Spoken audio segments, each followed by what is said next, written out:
Hello and welcome to Musings and Monologues. Over the last several days, I have been consuming voraciously several documentary series on the life of the biggest entertainer of the world of all times, Michael Jackson. It whets your curiosity even more when you look through these several chapters and several versions of Michael's life. The most important thing that emerges for me personally is discovering a man who became the mask he wore. He was no longer the real troubled child in his childhood, but a grown up adult who chose to become Peter Pan and live in an eternal childhood. It troubled him enormously, and his last days were also days of torture, like the days when he began his career as a part of the Jackson Five, the five brothers who formed a group to entertain people all over America and later on all over the world. The father was a cruel tyrant who used to belt all his sons if they missed anything in their preparations and their rehearsing.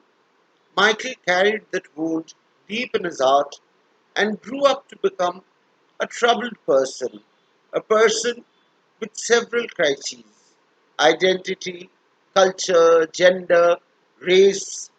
He overcame them with the enormous fan following and adulation that followed him post his success. Very young, at the age of around 14, he had become an international star, and ever since, till his death in 2009, he remained the eternal star, the number one, shining in the firmament, along with several other famous Hollywood and American celebrities. He still retains the numero uno position. What actually raises curiosity about his life is how he actually lived it. There were several allegations about Michael Jackson the phenomena feasting with children in more ways than one. There have been court cases accusing him of pedophilia, but those he countered with alarming dexterity and with a sense of honesty, as I could see in the various versions of his life that I witnessed over the last couple of days. It could not have been just a mere pedophile who hankered to have sex with children, that he allowed them to sleep in his bedroom, that he entertained them in his bedroom. It was more of a pillow fight, brotherly encounter that he faced with the several boys who slept with him, two of them later accusing him of pedophilia, and him emerging as a certain mysterious figure at the end of all these accusations. Never ever there have been any points proven, but several times over, various people have questioned Michael that as a 45-year-old man, was it right for him to allow children to come and sleep with him, and children at a very sensitive adolescent age?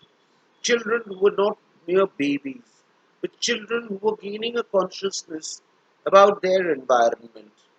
But Michael spoke eloquently about the loss of childhood he encountered because of his father, his torturous, tyrannical father, and because of the pressures of performing as a group, the Jackson Five, with his group of brothers.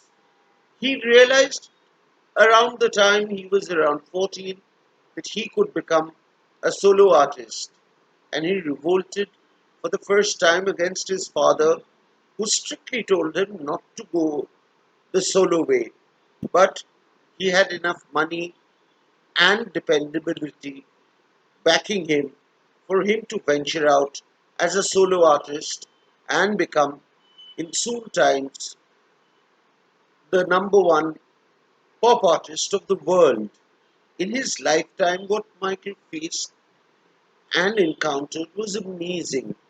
The kind of wealth that he gained, the kind of fame that he gained, even the kind of notoriety that he gained, where he was called ultimately Wacko Jacko. But was Michael really a wacko? After seeing the series of films on him, I am afraid I do not share the opinion that he was a wacko person. He was, in my opinion, a very calculated, manipulative businessman with a child's heart. He lived in his Neverland ranch like Peter Pan, a boy who refuses to grow up. Michael actually never grew up. His persona, to me, was largely asexual, even in his adult years. He never endeared himself or propositioned himself in an aggressive sexual male mold of the normal heterosexual man. That he was not, I'm sure, because it reflects in his persona the way he encountered situations, the way he interacted with women. His marriage to Elvis Presley's daughter was also meant for the purpose of publicity, for the purpose of gaining attention and veering attention away from being called a homosexual.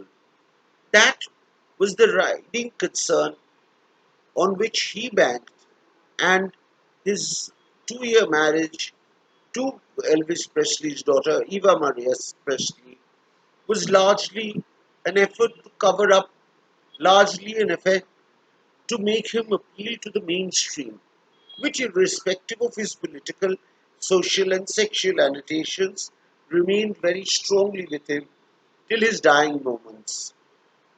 The second marriage for him was also another marriage of convenience with his nurse attendants, with whom he fathered two more babies, one with Eva Maria and two with the nurse.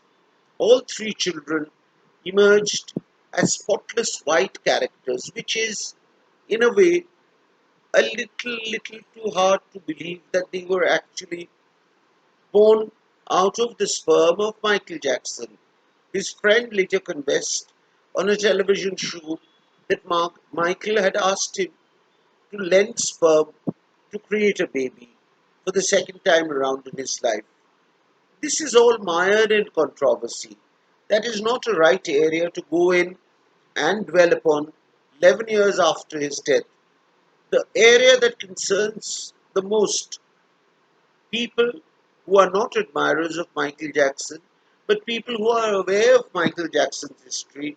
Like me, I was never a fan of Michael Jackson, but I adored his videos. I loved the way he danced because there has been no star before or after him who could actually traverse and reach that pinnacle with his just embodiment of passion in a physical sense, in a lyrical physical sense.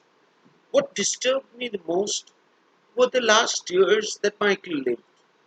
He lived under the spectre of impending death as it was surrounding him by various circumstances. The accusations against him, his extra normal lifestyle, which to most general audience, to the people who listened to his songs and yet led regular lives, was constantly a scope for scrutiny. He became absolutely addicted to drugs in order to fetch some sleep. Sleep, the rebel sleeve of care, the death of each day's life, as Shakespeare put it. That sleep, like Macbeth, he could not have any more. He was deprived of sleep and hence was forced to choose substance that would normally be used for operations for anesthesia in hospitals. Propofol. That led to his undoing. That eventually led to his death. That was something he was consuming on the advice of his resident doctor, the doctor who was later convicted of felony and of unwilling manslaughter, something like that according to the American parlance. That is entire cloud that surrounded Michael Jackson's last hours on planet Earth, he had, as usual, called up his doctor and asked him to come to deliver him from sleeplessness. And the doctor, according to his version, administered milder doses till the time he knew that Michael could not live without propofol, which in itself was a life-taking drug, which, if administered under wrong circumstances, can kill a person. That was the final drug that the doctor administered to Michael, and that caused his death. Despite innumerable fans, despite the enormous amount of wealth that he had acquired, Michael died a poor and lonely man. A man who was so severed from the mainstream of life because of the image that he wanted to cultivate, the image of Peter Pan, and also the image of wanting to come out from his skin and become white and become all white. There were several instances and several cases in Michael's checkered career that have pointed to his inefficacy, to the way he was not being able to handle and maneuver his life on a regular terms. He always remained the outsider to the mainstream, and that is how he died.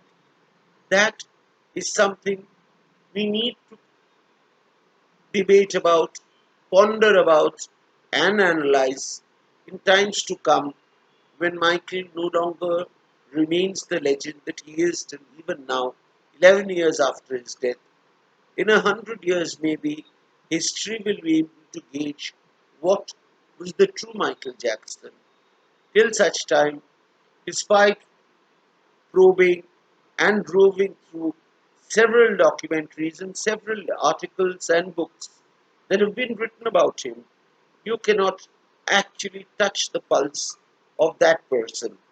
That is something which should whet your appetite to know more of Michael. Michael, the shining Jackson, not the wacko kid round the block. That is the Michael I urge you to look into and probe the realities. Maybe you can find your own answers about the truth behind Michael Jackson, the myth. That is the myth which needs to be exploded. The real person, the real humble, lonely, desolate child that should emerge from behind the shadows of this absolute performer, of this shining brilliance of a pop artist and a dancer. That is the answer we want to find and we urge you to find. Please comment on what you feel about Michael and do probe his life further. I hope all of you have a very good day ahead. Thank you.